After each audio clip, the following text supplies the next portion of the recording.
Y esta velocidad o el tiempo corto para conocer el resultado de la elección para los ministros de la Corte, si es que ocurre en las próximas horas, solo confirma la poca participación de los electores en esta elección del día de ayer. Le voy a dar un dato. A las 6 de la tarde ayer, el 88.8% de los centros de votación ya habían cerrado.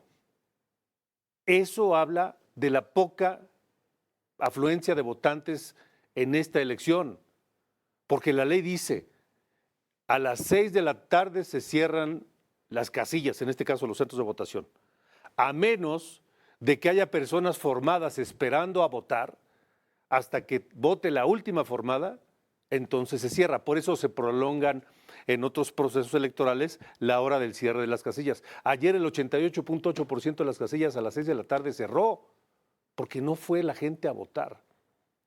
Saludo al doctor Marco Antonio Baños, catedrático de la Universidad Panamericana, ex consejero del electoral también. Doctor Marco, bienvenido. Qué gusto, Alejandro. Muchas gracias por la invitación. Con tu experiencia en el ámbito electoral, ¿qué te deja este ejercicio de ayer de la elección judicial? Pues mira, la verdad de las cosas es que hay un conjunto de reflexiones que tendremos que hacer ya teniendo resultados completos por parte del INE, pero de entrada yo te diría, el tema de la participación sí llama la atención, se confirmó la especulación que se tenía, claro, una especulación fundada sobre que iba a ser muy baja, pero hay un detalle que quiero agregar a lo que tú expresaste con mucha precisión. La participación que calculó el comité de expertos y que anunció Guadalupe Tadei ayer a las 11 de la noche sitúa el umbral de participación entre el 11.5, entre el 12.5 y el 13.3%. En este momento no se ha llegado ni al 12%. Este es un tema que podría llevar a que no fue tan exacto el cálculo que se hizo en el Instituto Nacional Electoral. Otro tema. El hecho de que la presidenta salga y festine, pues la verdad de las cosas es que está festinando que más de 88 millones de personas le dijeron que no y que en el universo de los votos que se están registrando por parte del INE hay aproximadamente un 18% de personas que anularon el voto o que no llenaron los cuadros porque no conocían las candidaturas. Vimos muchos videos de personas que tienen información, que son incluso opinadores públicos y que dijeron cuando llegué a la boleta, por ejemplo, de los jueces de distrito, no sabían ni qué poner. Entonces no votaron y así una cantidad impresionante de personas. También creo que es muy claro que el operativo de movilización que tuvo Morena es un fracaso. No lograron llevar ni siquiera los 20 millones de votantes que les pidió la presidenta. La presidenta cuando dijo que un 20% de participación sería como una meta, pues se distribuyeron, se supo de muy diversas naturalezas que los gobernadores, que los líderes de Morena, que etcétera, estaban preparando los operativos de movilización. No llegaron a ese porcentaje. También resulta muy absurdo querer comparar la elección de ayer con la consulta popular. La consulta popular es un mecanismo que tiene que ver con aquella pregunta rebuscada que hizo la Corte que nadie le entendía para el tema de si se procesaba o no a los presidentes de la República anteriores. Entonces esa parte tuvo una participación del 7.1% en 2021, pero tuvo 54,000 casillas. Ayer con casi 84,000 casillas se está registrando, sí, ciertamente vamos a estar cerca del 12% final de la participación ciudadana, pero es muy baja frente a la expectativa, lo cual significa literalmente que el 88% de la población, 88 millones de personas del electorado, le dijeron que no a la elección judicial. Déjame dar otro detalle fino. Vamos a pensar que cierre en el 13%. Vamos a pensar que cierre en el 13%. Pero ese no es el voto efectivo. No.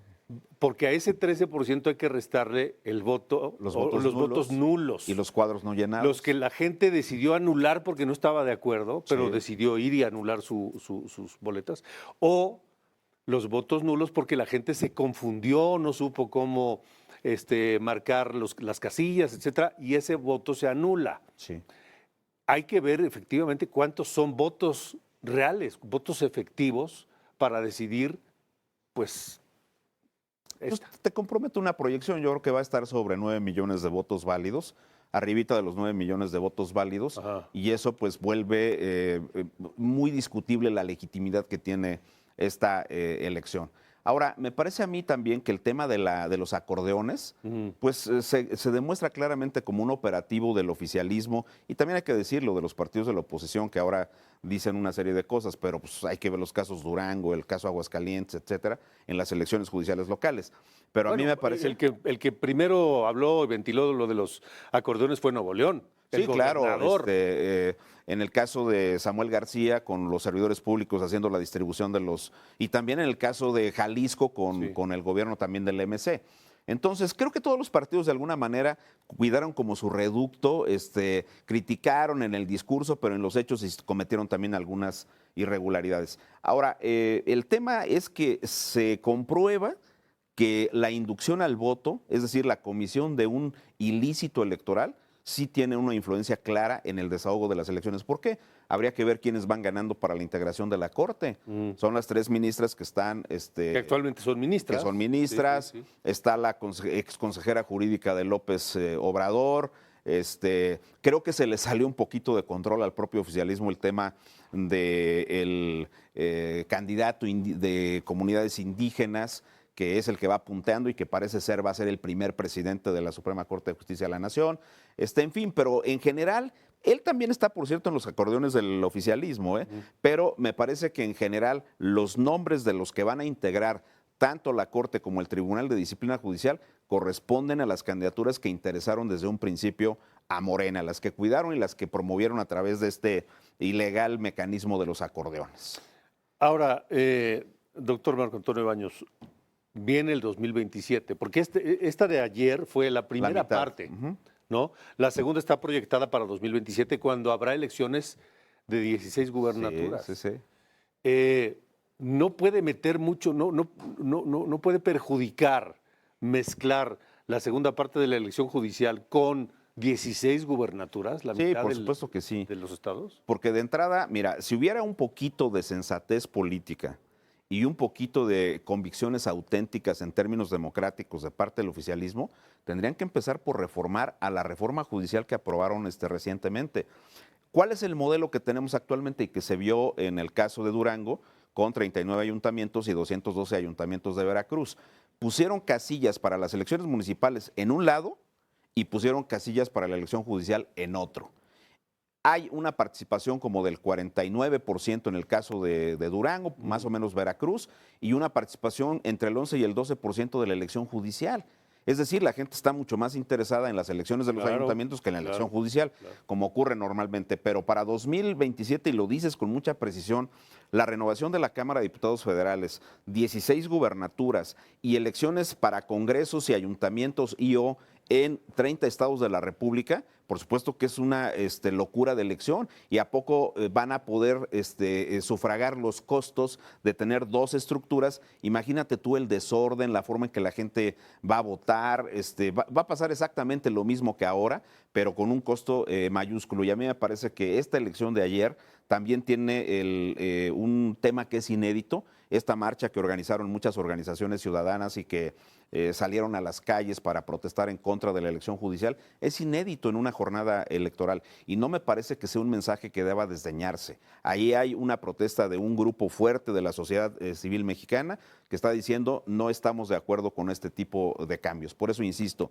si hubiera un poquito de sensatez política, que lo dudo, lo primero que habría que hacer es revisar el modelo y ajustarlo para que esto resultara un poquito más viable. No es cierto, Alejandro, que, por ejemplo, en el caso de Bolivia, ahí nada más elige la integración de 5 tribunales. No es toda el conjunto, el sistema. No todo el sistema de administración de justicia como estamos ahora. Ahora, está cantado. Viene la reforma electoral. Sí. La van a buscar. Sí.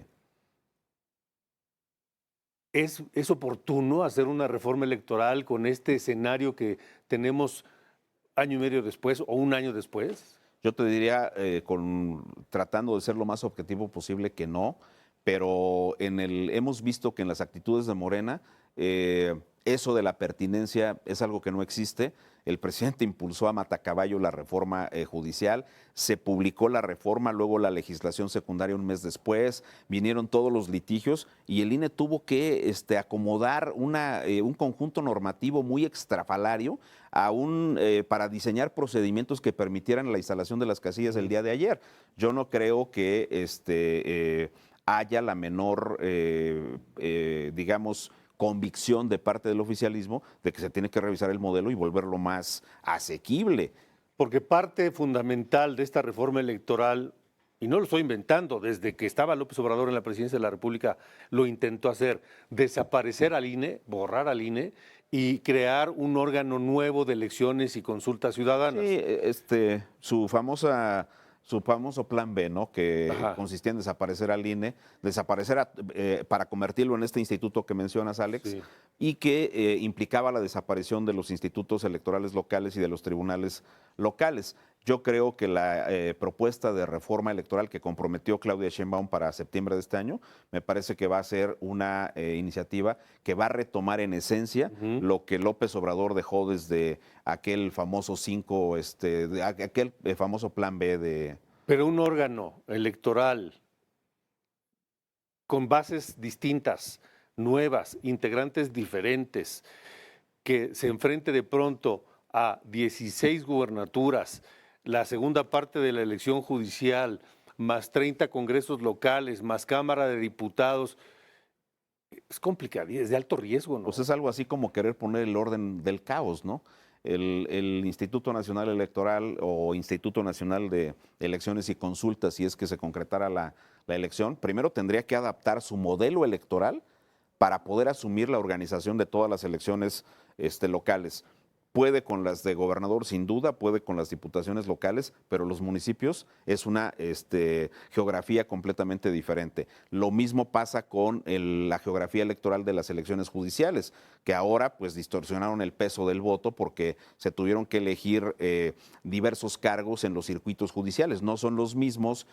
Por ejemplo, Chiapas tenía un circuito judicial con 4 millones de electores y un circuito judicial electoral de Colima tiene 760,000 electores. Es decir, el peso es completamente distinto. Estas famosas plazas de personas juzgadoras que tienen competencia nacional en materia de telecomunicaciones, en materia económica, se eligieron en el Distrito Judicial 1 de la Ciudad de México con competencia nacional. El Distrito Judicial 1 es Iztapalapa, donde, por cierto, Clara Burgada ayer reconoció que estaba difícil la votación con las boletas tan raras que se tenía, y donde además creo que otro hecho absolutamente inédito, Alex, que lo estamos viendo el día de hoy, todo el día de hoy, desde ayer en la noche, pero todo el día de hoy, ha sido que es el gobierno, son los líderes de Morena los que están defendiendo la elección.